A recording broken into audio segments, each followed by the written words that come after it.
informes científicos. Entonces, efectivamente, tuvimos algún problema con Jonathan, pero ya me lo hizo llegar el documento, yo ya se lo devolví, Jonathan. Usted me había colocado 2 archivos en un Excel, la matriz, pero esa debe ser parte del documento, mi querido Jonathan, del documento insertado en el diseño de investigación, el estado del arte. Vi que en el otro documento en Word desarrolla un estado del arte, pero yo les recomiendo que usemos mejor la matriz, porque en el estado del arte aún no interviene nuestro discurso, no intervienen nuestros puntos de vista, sino solo se destacan los hallazgos, las conclusiones, los resultados. Por eso está la tercera columna. Entonces, efectivamente vamos a desarrollar, no les voy a quitar mucho tiempo el periodo, ya se lo había comentado a Ana Lucía, porque me interesa que avancen en su trabajo, especialmente aquellos que todavía están compilando información, avancen, porque esta entrega del viernes esta entrega del viernes ya incluye pues el marco teórico. Así es que rápidamente les voy a presentar el tema de cómo se redactan informes científicos. Hay unas ideas interesantes para demostrar nuestro propio, diríamos, estilo de redactar. Efectivamente, en la redacción de informes no debemos de fingir, no debemos de copiar a nadie, sino ahí tenemos la oportunidad de desarrollar nuestro propio estilo de redacción. Nosotros, cada uno de nosotros como investigadores, tenemos un estilo único para redactar. No tenemos que fingir una redacción de otro, de alguien más, sino es nuestro propio estilo. Entonces también ya tienen en la plataforma que el próximo periodo, si nos da chance, les voy a presentar las normas APA. Yo tengo una presentación, pero sé que ustedes han avanzado en las citas y en este marco teórico. Por favor, en el planteamiento del problema no debe haber ninguna cita de otro autor, sino es nuestra redacción. Les decía, es la forma en que nosotros describimos y efectivamente redactamos nuestro propio estilo de redacción. Entonces vamos a ver rápidamente esta presentación. Consulto, ¿la ven en su pantalla? Sí, doctor, se ve. Muy bien, perfecto. Entonces, nos estamos enfrentando a nuestro documento, que es investigación científica. Yo supongo que algunos de ustedes, por la temática que están tratando en su tema de estudio, ya son graduados de alguna otra carrera. Si es así, excelente, ya saben cómo redactar y cómo investigar. La investigación científica, en efecto, es genéricamente toda actividad humana orientada a descubrir algo que desconocemos. La investigación tiene su origen en la curiosidad innata del hombre. Nosotros, por naturaleza, somos curiosos, investigamos, nos asaltan inquietudes y no nos damos por vencido hasta que encontramos los resultados. Efectivamente, toda investigación, incluso la científica, es una averiguación de algo que no conocemos. Es la búsqueda de solución de algún problema. Entonces, por eso investigamos.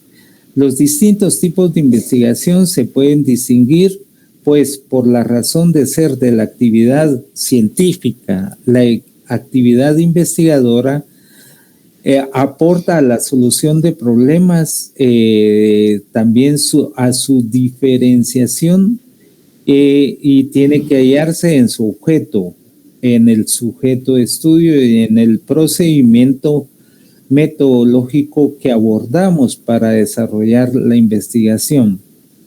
Ese procedimiento, en el caso de la investigación científica, se concretiza en un método, el método científico. Pues pareciera muy complejo, dilatado, planificado y técnico. Nos estamos enfrentando a nuestra tesis, que es una investigación científica. Al igual que existe una íntima unidad entre la ciencia y la investigación científica, así también existe entre la investigación científica y el método científico. En ese contexto, la investigación científica es, según se ha indicado, la actividad que produce la ciencia, tal y como también es su fuente.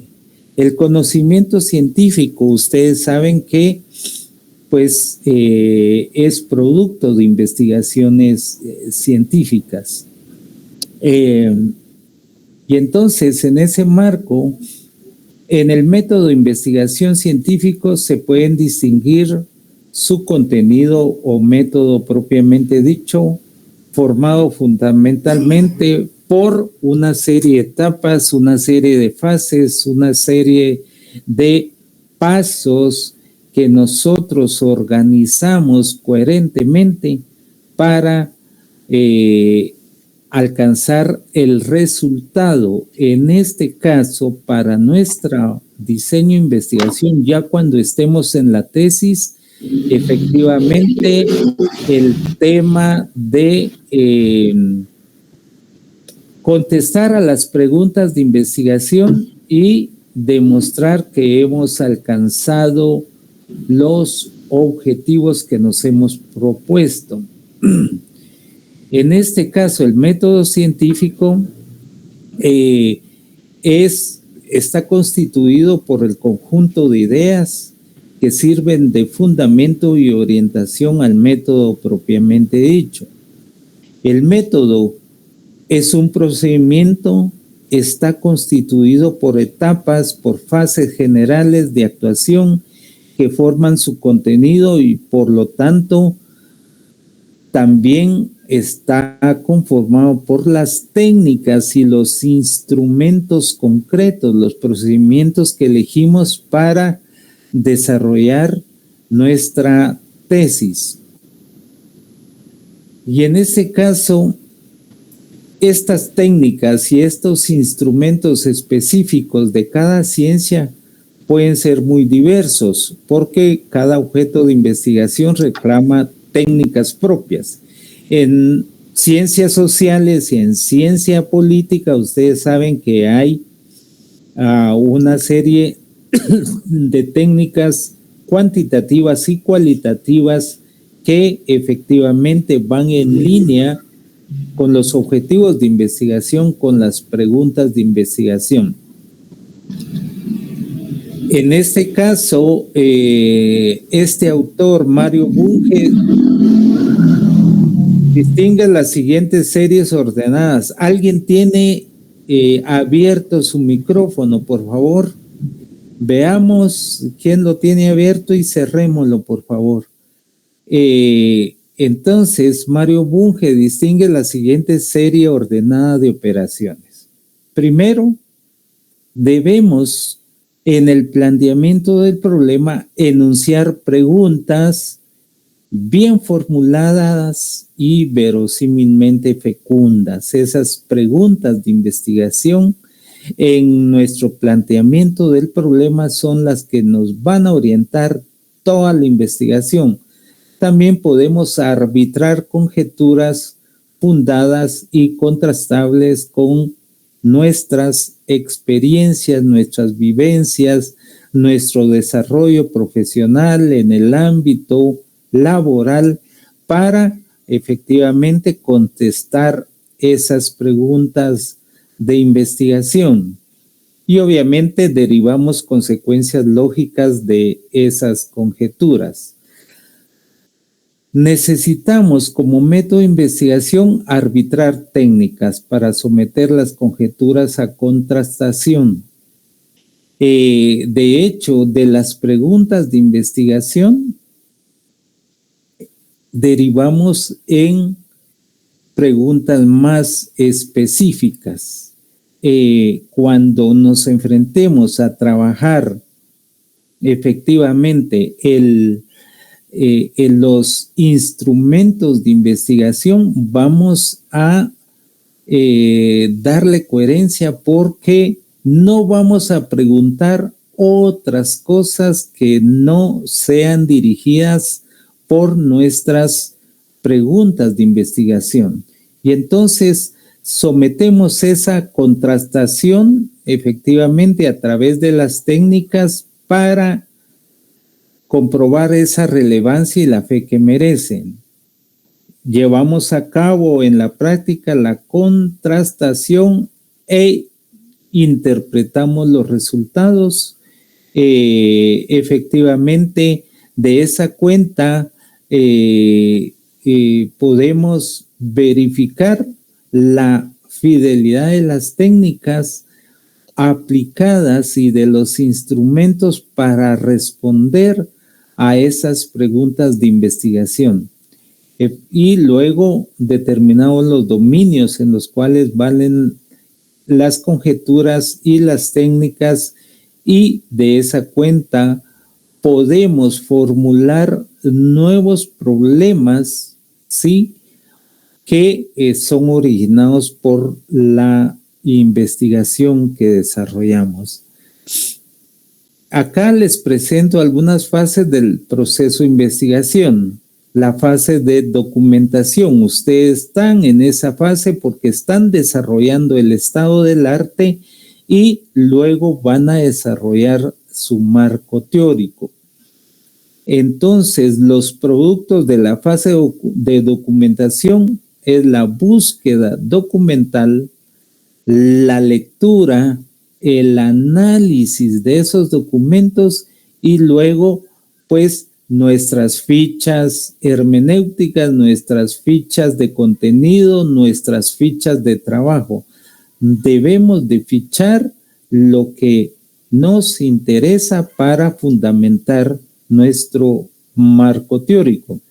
Luego viene la investigación primaria, que ya es el diseño de nuestros instrumentos que van enlazados con las técnicas que seleccionamos, y de esa cuenta pues hacemos nuestro trabajo de campo y obtenemos los datos, los cuales debemos de darle un tratamiento sistematizado, un tratamiento científico para ver si respondemos a las preguntas de investigación y efectivamente alcanzamos los objetivos. Luego viene la fase de la elaboración, es decir, la sistematización del material recogido, la redacción y finalmente la presentación formal de nuestros resultados de nuestro informe de investigación, en este caso nuestro informe de tesis.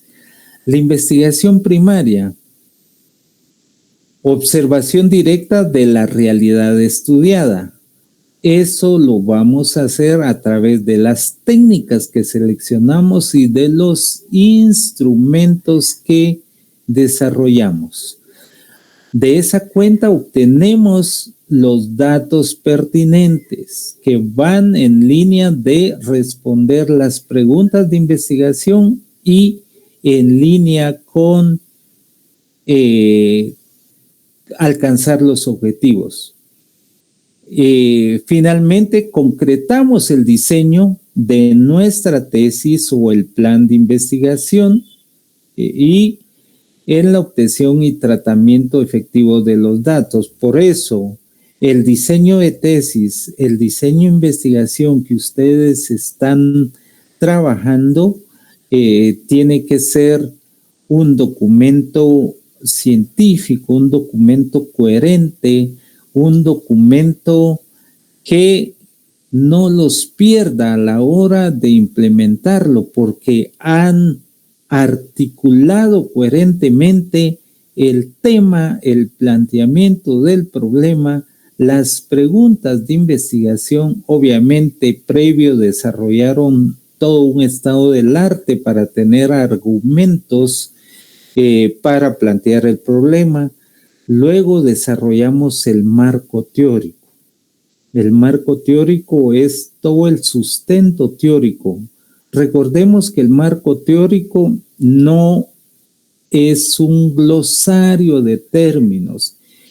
Anoten esto, el marco teórico no tiene que sobreabundar en temas y subtemas, sino es ese discurso articulado, es esa extensión del problema de investigación, pero con apoyo teórico.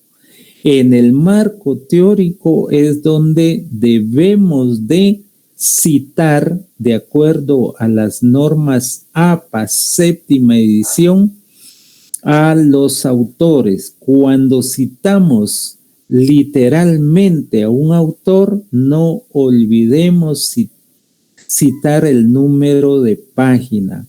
Ahora, cuando parafraseamos a un autor, sencillamente obviamos el número de página, pero sí tenemos que tener los otros datos como el autor, el título de la obra y incluir el parafraseo es mío, pero cuando citamos textualmente debemos de anotar el número de página.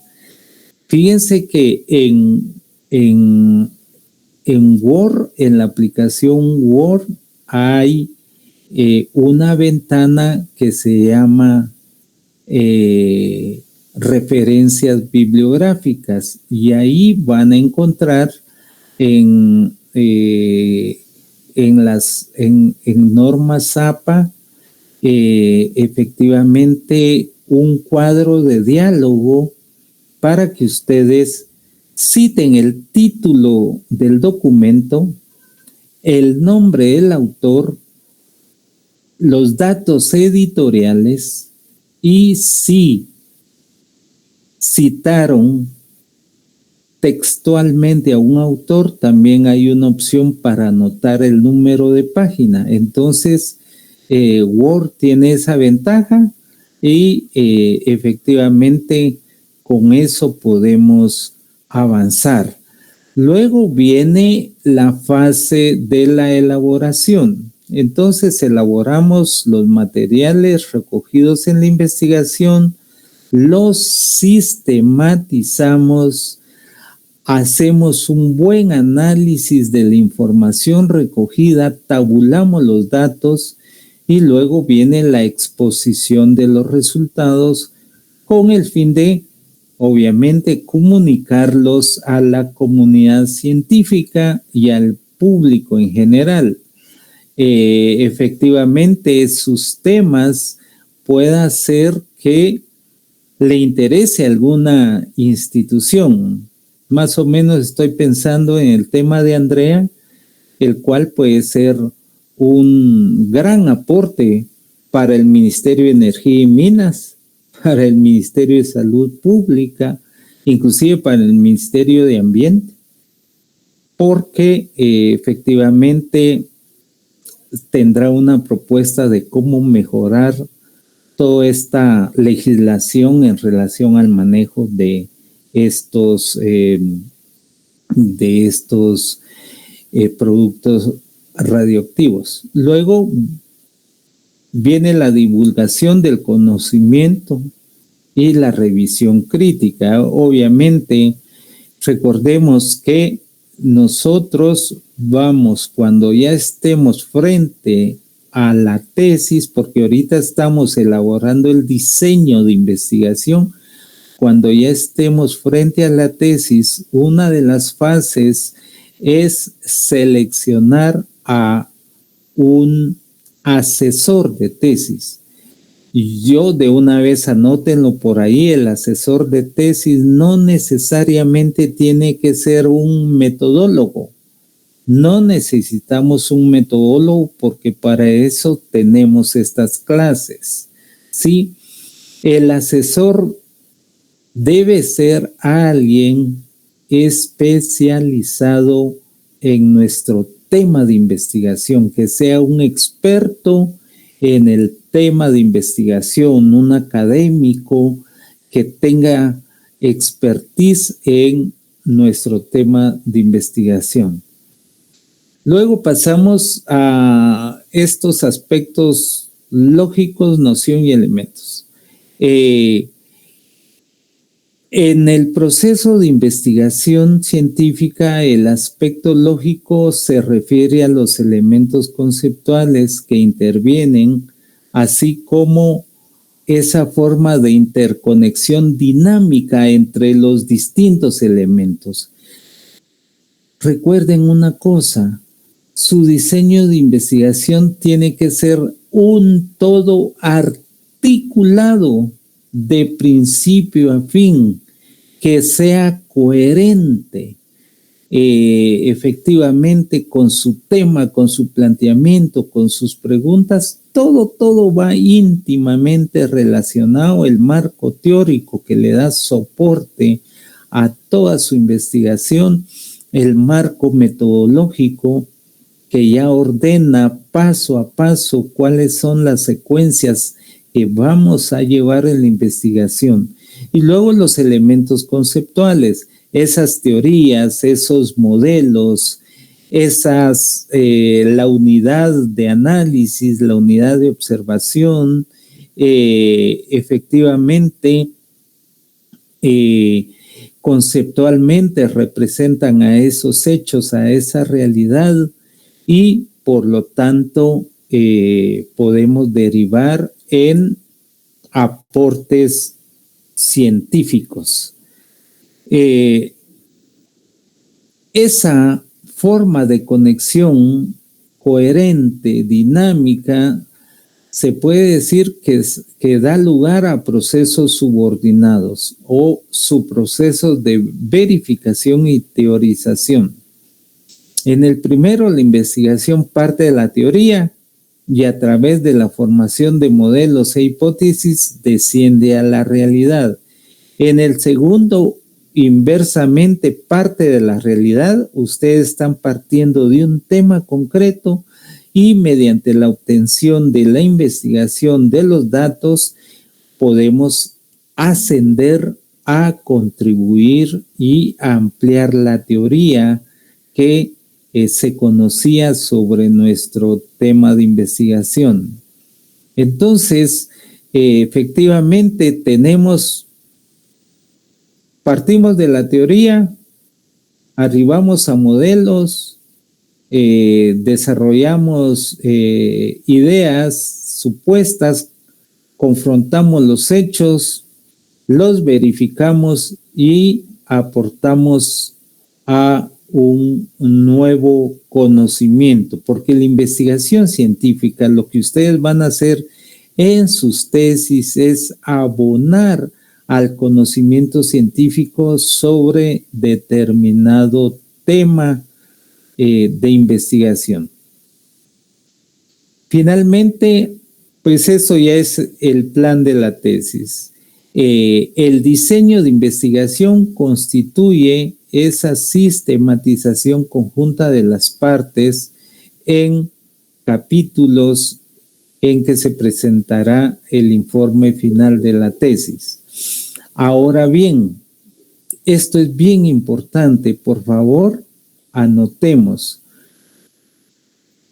¿Cuáles son las calidades que debemos de desarrollar en la redacción, tanto en este momento en nuestro diseño de tesis, como más adelante en el informe final de tesis?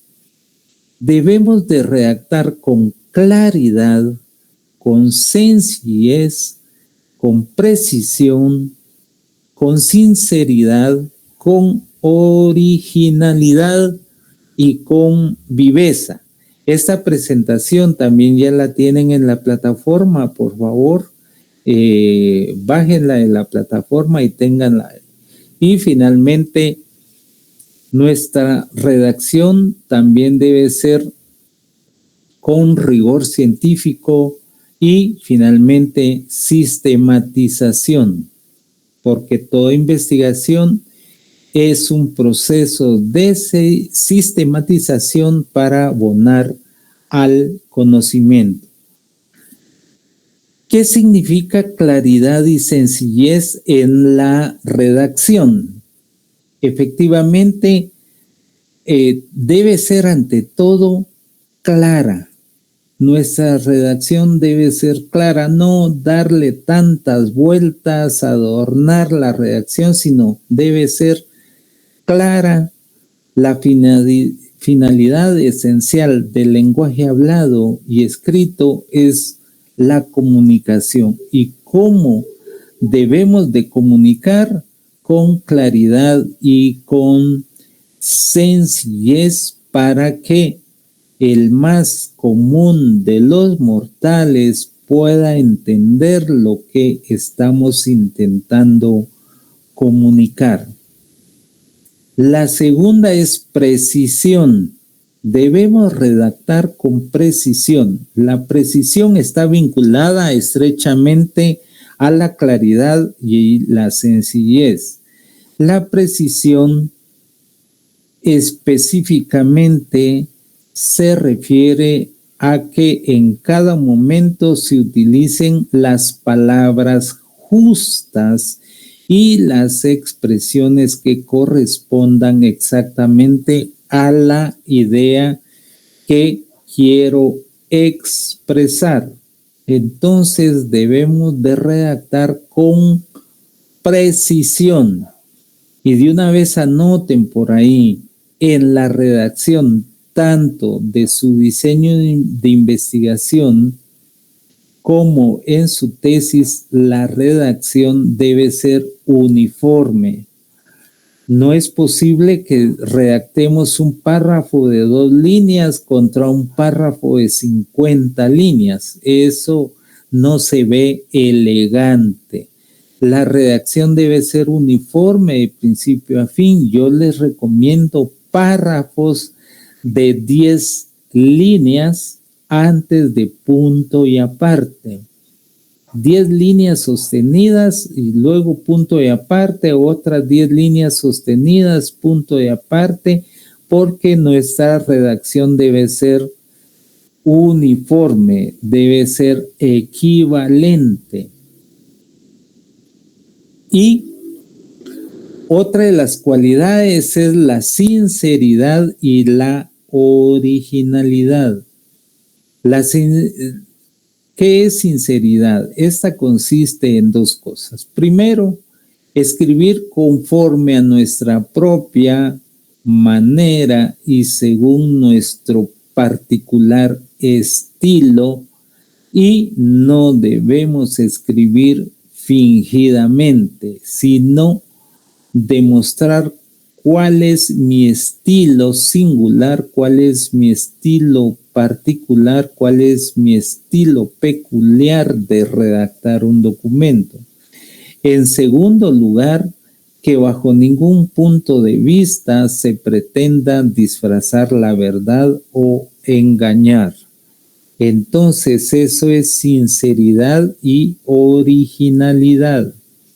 La originalidad, obviamente, lo que es sincero, lo que responde a nuestra manera de ser intelectual, porque cada uno tenemos nuestra propia manera de investigar, de ser intelectual. Lo que hemos meditado y que por surgir de los más íntimos de nosotros es profundo, también ha de ser por ello original. Debemos redactar con nuestro propio estilo y no intentar copiar a otros en su redacción, sino nosotros tenemos nuestro propio estilo de redacción. La viveza. Esta se relaciona con un mínimo de interés y aliciente al texto. Efectivamente, negativamente pide evitar el estilo monótono, plano, amorfo, inerte y pesado.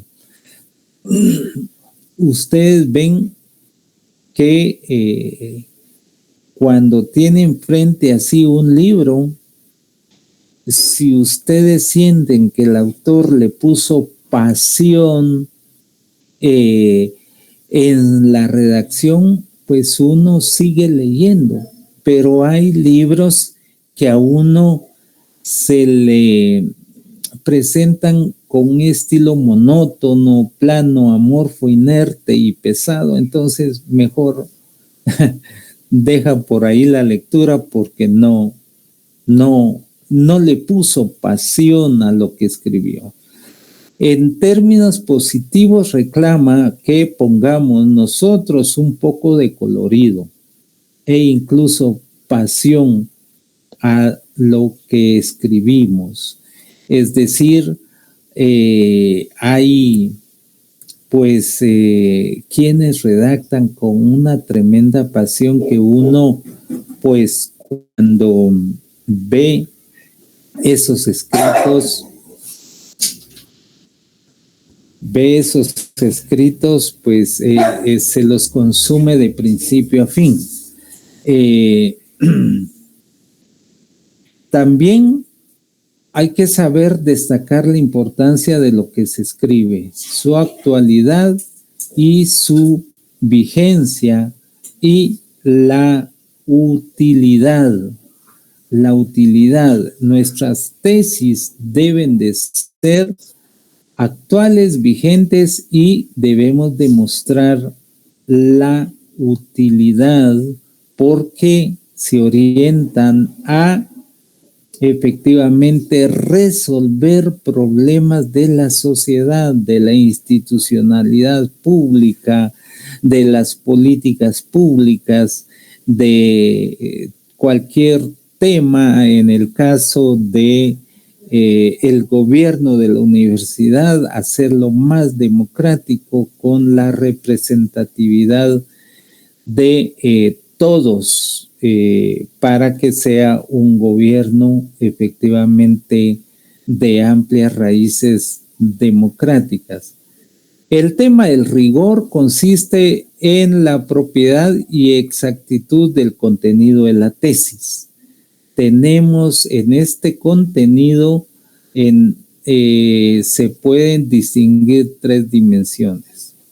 La extensión, la profundidad y seriedad científica. Por eso les decía yo, no es necesario una tesis de 500, 900 páginas como sí se exige en una tesis doctoral. Con unas 100 páginas, 85 páginas bien escritas, con rigurosidad científica, con un estilo único de redacción nosotros podemos aportar nuevos conocimientos a los temas que estamos estudiando. La sistematización. Esencialmente la ciencia es sistemática. Las teorías científicas son sistemas racionales. Por tanto, nuestra tesis en su redacción debe ser sistemática, de modo que presente integrados en su totalidad orgánico todos los aspectos del tema estudiado, desarrollados en ella. En este caso, estamos hablando del diseño de tesis, ¿sí? Y pues obviamente las partes del diseño, ustedes saben que ya son la introducción, algunos de ustedes ya tienen una introducción, pero recuerden que es lo último que se escribe. Cuando ya tenemos nuestro diseño completo, ya podemos hacer una introducción porque tenemos noción de todo lo que contiene el documento, describimos la metodología de la investigación y vamos a definir cómo vamos a exponer el análisis de los resultados y cómo vamos a arribar a conclusiones. Hay partes complementarias, obviamente los títulos, los apéndices, la bibliografía, los índices, las divisiones, subdivisiones, los mapas, las figuras, los anexos, en ese sentido. Y entonces, bueno, finalmente tenemos dos situaciones que son nuestras coordenadas para movernos en la realidad social. La situación biográfica. Actuando en el mundo, procuro cambiarlo y alterarlo, modificar el escenario de mis actividades. Mi situación biográfica define mi modo de ubicar el escenario de la acción, interpretar sus posibilidades y enfrentar sus desafíos. La situación actual del actor tiene su historia. Es la sedimentación. Si nosotros tenemos una sedimentación de todas nuestras experiencias subjetivas previas, que no son experimentadas por el actor como anónimas, sino como exclusivas y subjetivamente dadas a él y solo a él.